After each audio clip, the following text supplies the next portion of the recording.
Assalamualaikum warahmatullahi wabarakatuh. Perkenalkan, saya Fafa Rowansyah dari Prodi S1 Keperawatan. Di sini saya akan mencontohkan bagaimana cara mengisi patograf. Yang pertama yang harus kita isi adalah paling atas ada berisi identitas dari pasien tersebut. Nomor puskesmas atau nomor register kita isi dari puskesmas tersebut. Lalu nama ibu kita isikan di sini tertera di kasusnya Nyonya A. Lalu umurnya 27 tahun. Terus tanggal masuknya 19 Oktober 2019. Jam 23.00. Alamat kita tulis semampir.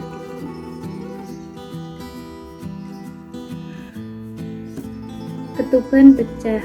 Untuk cek ketubannya ini sejak kapan kita harus cross check di kasus ketuban masih utuh, berarti 2 jam yang lalu air yang keluar itu bukan ketuban, karena ketubannya masih utuh, jadi kita lewati saja. Mules sejak jam 19.00 seperti ini.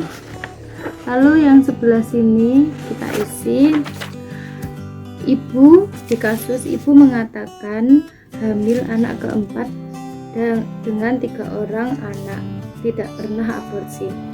Grafitnya kita tulis 4. Lalu partusnya kita tulis 3, abortusnya 0 karena ibu tidak pernah operasi. Lalu yang kedua kita menuliskan pembukaan serviks. Pembukaan serviks ini harus sejajar dengan garis waspada. Caranya di kasus tadi dituliskan ibu membuka diperoleh dilatasi serviks 6 cm di bidang Hodge 3. Di sini ada senti, ini kepala serviksnya sudah masuk berapa. Lalu jam di sini. Pemasukan kepala ke panggul kita beri tanda bulat, nanti sejajar dengan sejajar dengan pembukaan serviks kita tulis. Saya beri contoh. Di sini dituliskan 6. Kita cari 6, lalu kita silang seperti ini, sejajar dengan garis waspada seperti ini. Lalu kita beri waktu jam 23.00. Pada jam 23.00 ibu membuka serviksnya, membuka 6 cm. Lalu dilatasi kasusnya sudah 6 cm. Di kasus penurunan Hodge-nya Hodge 3. Cara menuliskan Hodge di sentimeter kan ada sampai 10 itu, tapi Hodge hanya 4. Caranya saya kasih contoh terlebih dahulu seperti ini. Hodge 1, 2, 3, 4. Ini Hodge. Selain untuk pembukaan serviks, dia untuk pembukaan untuk Hodge. Kita tulis 3. Tadi di kasus 3. Jadi di sini seperti ini. Seperti ini. Selesai. Yang ketiga, kita masuk air ketuban dan penyusutan.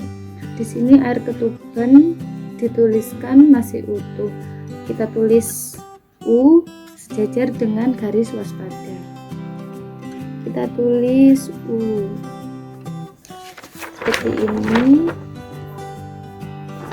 Jika jernih kita tulis J, jika darah kita tulis D, mekonium kita tulis M, atau kering kita tulis K. Di sini tuliskan utuh, jadi kita tulis U.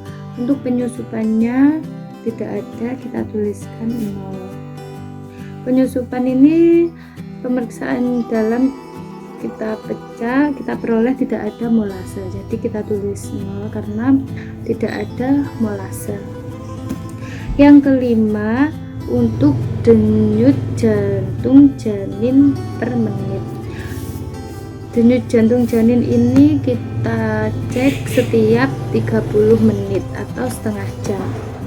Di sini dituliskan 148 kali per menit. Di sini ada 148 DCC-nya. Kita kasih bulatan seperti ini, sejajar dengan garis waspada. Seperti ini. 148 DCC-nya. Lalu yang ke 30 menit kemudian ibu kita cek janinnya, DCC-nya berapa, 150. 30 menit kemudian DCC-nya 140. Lalu kita cek lagi 145. Setelah kita cek, kita beri garis seperti ini. Seperti ini garisnya, seperti itu. Lalu yang keenam, kontraksi. Kontraksi ini 3 kali, berarti sebanyak 3 kotak. Di sini di kasus 3 kali kontraksi selama 35 menit. Di sini ada kurang dari 20 sampai 40, lebih dari 40. Di sini tuliskan 35. Berarti 35 ini termasuk garis-garis yang kalau kurang dari 20 titik-titik, kalau 20 sampai 40 adalah garis-garis, sedangkan yang ditebali adalah lebih dari 40. Di sini dituliskan 35, berarti garis-garis sebanyak 3 kali, berarti 3 kotak. Kita hitung 3 kotak dari bawah. 1, 2, 3. Seperti ini. Lalu kita cek lagi kontraksi ibu, apabila lebih dari 40 kita tebali sebanyak 4 kali, berarti 4 kotak kita tebali seperti ini.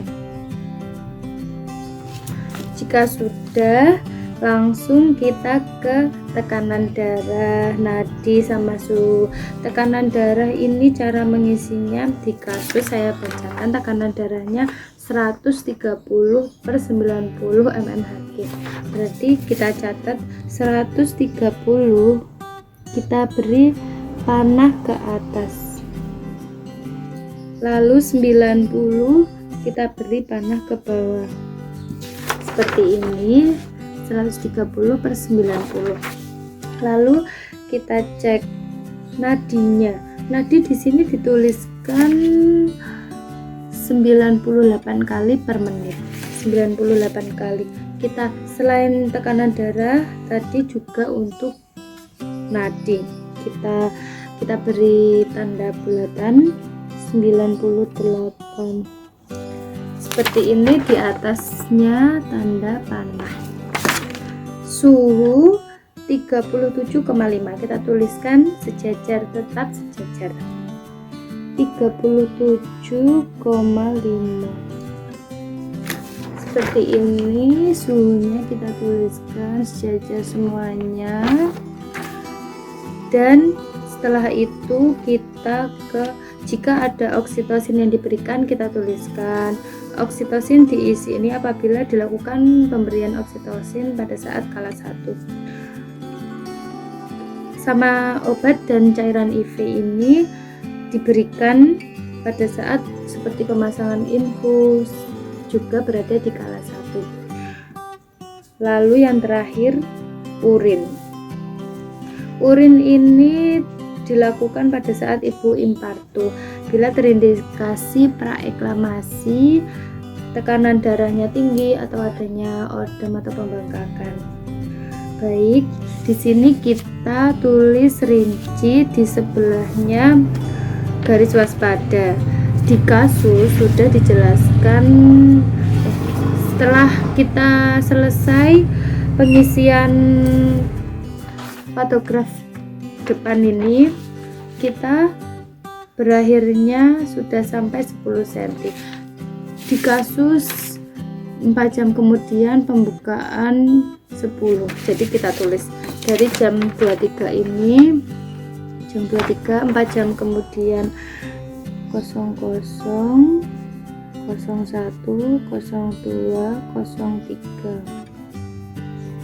03 berarti 4 jam kemudiannya 03. Sudah membuka 10 seperti ini. Pada jam 3 dia sudah membuka 10. Sudah, lalu kita sudah selesai pengisian bagian kala 1. Apabila kala 1 belum selesai, tetap kita isikan di patograf yang halaman pertama. Untuk catatan persalinan ini meliputi kala 1, resume dari kala 1 sampai kala 4. Setelah pengisian kala 1 sampai kala 4 selesai, lalu kita resum di sebelah garis waspada atau bertindak.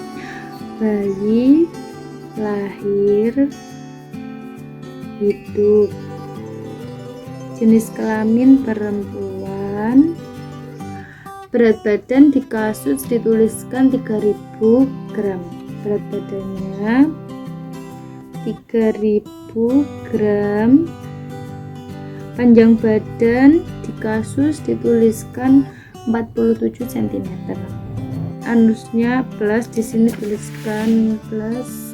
Lalu Apgar skor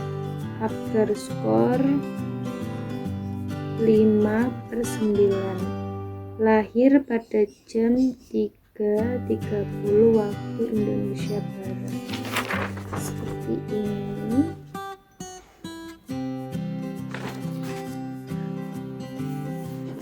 Selesai. Sekian pengisian patograf dari saya. Apabila ada kurangnya, saya ucapkan banyak-banyak minta maaf. Terima kasih.